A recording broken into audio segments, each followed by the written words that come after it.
BSP के राष्ट्रीय coordinator Akash Anand को क्या अब उत्तराधिकारी पद से हटा दिया जाएगा? बसपा के अब उत्तराधिकारी आकाश आनंद नहीं रहेंगे।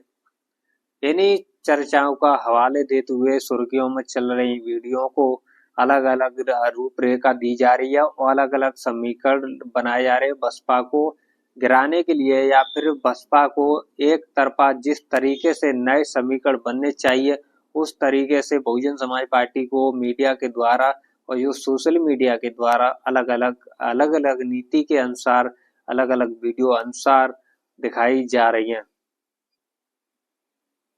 जब बहुजन समाज पार्टी के उत्तराधिकारी आकाश आनंद बनाए गए तो सुर्खियों में नाम चल रहा था और उनकी नए युवाओं पर जो कि बहुजन समाज पार्टी के अंदर एंट्री कराई गई और उसका स्वागत भी किया गया। लेकिन अब जब दूसरे नेता की तरफ निगाह डालने लगे लोग और दूसरे नेताओं को देखने लगे तो आकाश आनंद के कद को नीचे स्तर पर पहुंचाने की कोशिश की जा रही थी। आपको बता दें, पूरी घटना की चर्चा यह है कि पूरी घटना बहुजन समाज पार्टी को लेकर ही है।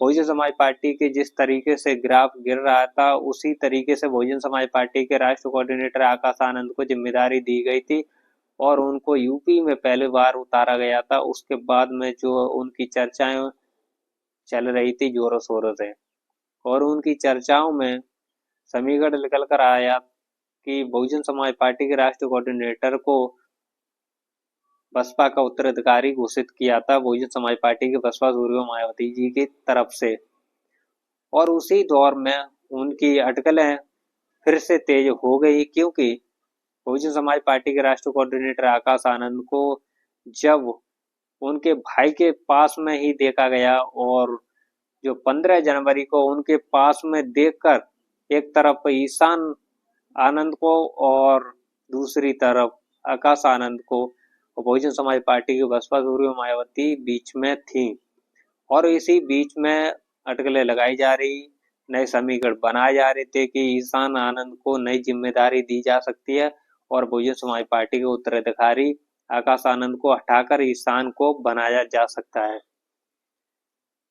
इनके कुछ सवाल थे लोगों के कि ईशान को उत्तराधिकारी बनाया जाएगा तो किस आधार पर बनाया जाएगा, पार्टी के लोग सपोर्ट करेंगे या फिर नहीं, ईशान की एंट्री होगी तो पार्टी के लोग मानेंगे या फिर नहीं। इसी को हवा देते हुए मीडिया के द्वारा अलग अलग सोशल मीडिया के द्वारा हवा दी जा रही थी इन खबरों पर। इनकी सारी बहुजन समाज पार्टी की बसपा सुप्रीमो मायावती जी का 15 जनवरी को जन्मदिन था। उसी अवसर पर आकाश आनंद और ईशान आनंद दोनों एक ही साथ दिखे और उसी चर्चा को लेकर अलग अलग समीकरण बनने लगे। मीडिया तुरंत ही अपना रिएक्शन देना चालू कर दिए थे। मीडिया ने तुरंत ही रिएक्शन देना चालू कर दिया कि दूसरे उत्तराधिकारी अब बसपा के नए उत्तराधिकारी ईशान आनंद बनेंगे। इस पर चर्चा होने लगी और नए नए समीकरण बनने लगे और सभी की निगाहें उन्हीं पर टिक गई कि ईशान क्या उत्तराधिकारी बनेंगे। फिर उसके बाद में 16 जनवरी को बहुजन समाज पार्टी की बसपा सुप्रीमो मायावती जी के साथ फिर दोबारा ईशान आनंद दिखे और उन्हीं के साथ आकाश आनंद, एक तरफ आकाश आनंद दूसरी तरफ ईशान आनंद दिखे और बहुजन समाज पार्टी की बसपा सुप्रीमो मायावती जी बीच में थी। अपनी प्रेस कॉन्फ्रेंस कर बहुजन समाज पार्टी में नए संदेश देने की कोशिश की जा रही थी।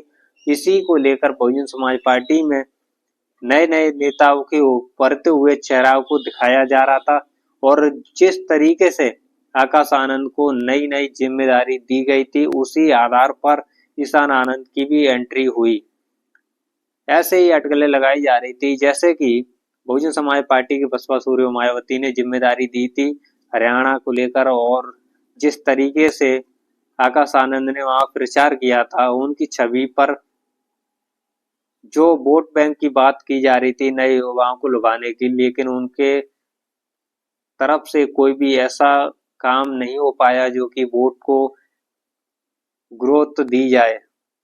वोट को एक तरफा वोट को जो दलित का वोट था वो समीकरण के अनुसार बहुजन समाज पार्टी को नहीं पड़ पाया।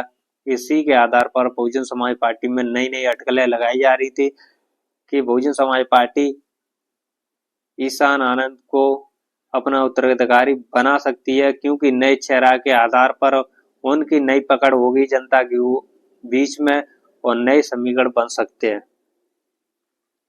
आपको बता दें कि ईशान आनंद और आकाश आनंद जो कि आनंद कुमार के बेटे हैं, दो, एक ईशान आनंद छोटे बेटे हैं और आकाश आनंद बड़े बेटे हैं, और इन दोनों की राजनीति में चर्चा होने लगी।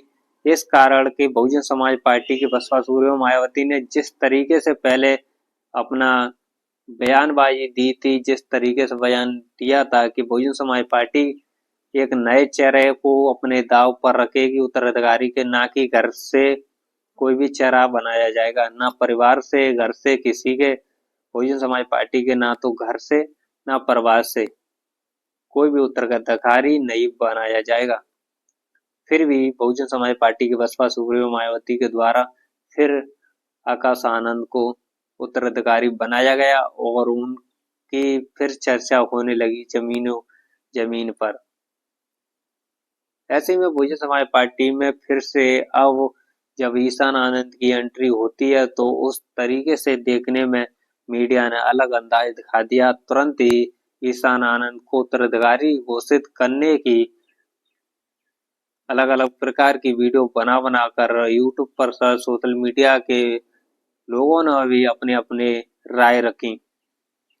ईशान आनंद जब वो उत्तराधिकारी बन जाएंगे तो क्या क्या अलग होगा, जब आकाश आनंद उत्तराधिकारी रहे थे तब क्या क्या होगा, इन सभी बातों पर आज आपको बता दें कि ईशान आनंद जब उत्तराधिकारी होंगे बसपा के तो फिर क्या नया होगा।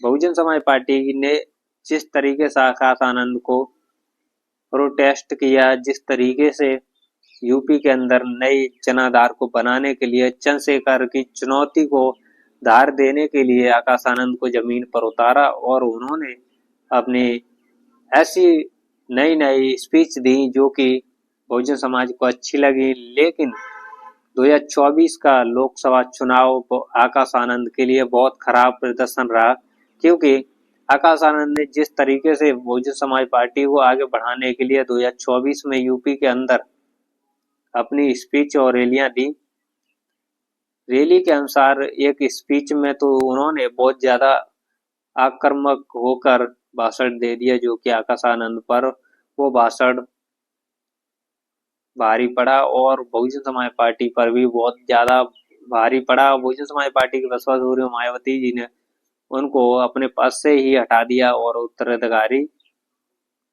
थे आकाश आनंद, उनको उत्तराधिकारी पद से भी हटा दिया और सभी राष्ट्रीय कोऑर्डिनेटर पद से सबको हटा दिया, जो कि पार्टी से बाहर ही कर दिया था। उसके बाद में फिर आकाश आनंद की एंट्री होती है, फिर हरियाणा में उनको जिम्मेदारी दी जाती है। हरियाणा विधानसभा में उन्होंने अच्छा प्रचार भी किया था, लेकिन उन पर भी फिर भी वोट बैंक का असर नहीं पड़ा। महाराष्ट्र में भी आकाश आनंद ने अच्छी प्रचार किया, फिर भी वहां पर भी झारखंड महाराष्ट्र में कोई भी असर नहीं दिखा।